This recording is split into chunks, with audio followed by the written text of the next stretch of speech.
"I don't have enough today, son. I'm sorry to have bothered you." The old man said it so quietly that Marlowe Beckett almost missed it beneath the hum of the refrigerator units and the shuffle of the lunch crowd. He was 33, lean, with the kind of face that looked like it had seen enough of life to stop being surprised by it. He worked the register at Cornerstone Deli on Hadley Street, had for 4 years, and he had learned to read people the way you learn to read weather, not from one sign, but from everything at once. He read this man in about 4 seconds. 80, maybe older. A coat that had been good once. Hands that trembled slightly around a worn leather wallet. Eyes that looked at the floor when he said sorry, the way people do when they're used to apologizing for existing. Marlowe reached under the counter without a word. He wrapped a turkey sandwich in paper, poured a small coffee into a cup, and set them both on the counter. "On the house," he said simply. "You're not bothering anyone." The old man looked up. Something moved across his face, not just gratitude, but something older. Something that looked like being seen for the first time in a long while. "You don't know me," the old man said softly. "No," Marlowe agreed. "But you look like you could use a sandwich." "That's enough for me." The old man, whose name was Garrison Wells, though Marlowe didn't know that yet, sat at the small corner table by the window and ate slowly, with a dignity that the circumstances hadn't managed to take from him. Marlowe watched him between customers, not intrusively, just the way you watch someone you've quietly decided to look out for. When Garrison left, he folded the paper napkin carefully and placed it in his coat pocket. He nodded once at Marlowe on his way out. Marlowe nodded back. He didn't think about it again. That was simply who he was.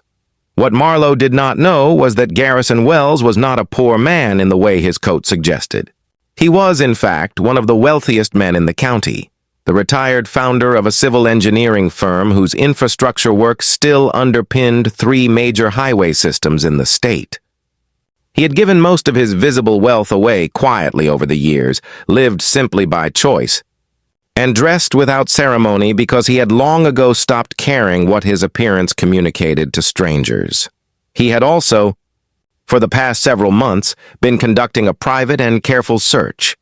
Garrison had one daughter, Ilara, 26 years old, sharp and warm in equal measure, currently managing his charitable foundation without knowing the full scope of what she would one day inherit. He had updated his estate documents recently, and his attorney, a careful woman named Judith Crane, had advised him to think seriously about the secondary bequest, a portion he had set aside for someone outside the family. Someone, Garrison had written in his own notes, who demonstrates genuine kindness without expectation of return. He had visited 11 establishments in 3 weeks. He had watched how people treated him when he appeared to have nothing. Cornerstone Deli was the 12th. The next morning, Marlowe arrived at 7 to open up. At 8:15, a car he didn't recognize parked in front of the deli. Garrison Wells stepped out, steadier than yesterday, in the same coat. Behind him came a woman in a gray blazer carrying a leather folder, and beside her, a younger woman with her father's eyes and a cautious, searching expression. Marlowe watched them come through the door. "Good morning," he said carefully. Garrison stopped at the counter. He looked at Marlowe for a long, quiet moment. "Yesterday," he said, "you gave a hungry old man a sandwich and a coffee and asked for nothing in return. You didn't make a performance of it. You didn't look around to see if anyone noticed." He paused. "I noticed." Marlowe set down the cloth he'd been holding. "Sir, it was just a sandwich." It was the first genuine kindness a stranger had shown me in 11 months of looking, Garrison said.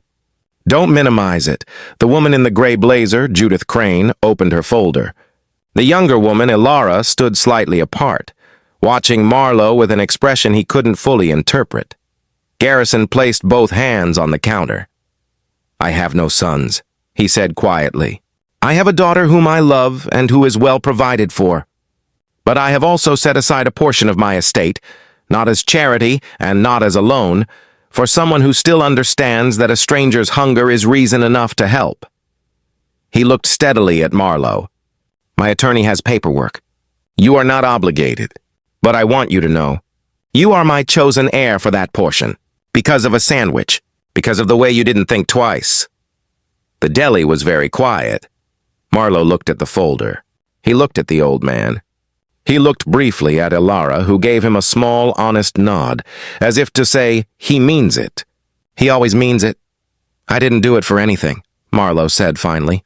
His voice was steady, but only just. I know, said Garrison. That's exactly why. Marlowe didn't quit the deli. Not right away and not entirely even after. He used a portion of what Garrison left him. Garrison passed peacefully 4 months later in his own home, with Ilara beside him, to open a second location of Cornerstone on the east side of the city, in a neighborhood where a good sandwich and a warm room were harder to come by. He kept one policy from day one, non-negotiable, written on a small card taped beside every register. If someone can't pay, feed them anyway. Ilara came in once, about a year after everything. She sat at the corner table by the window, the same one her father had chosen, and ordered coffee. When she left, she stopped at the counter. He used to say, she told Marlowe quietly, that the world doesn't need more clever people. It needs more people who don't think twice about doing the right thing. She paused.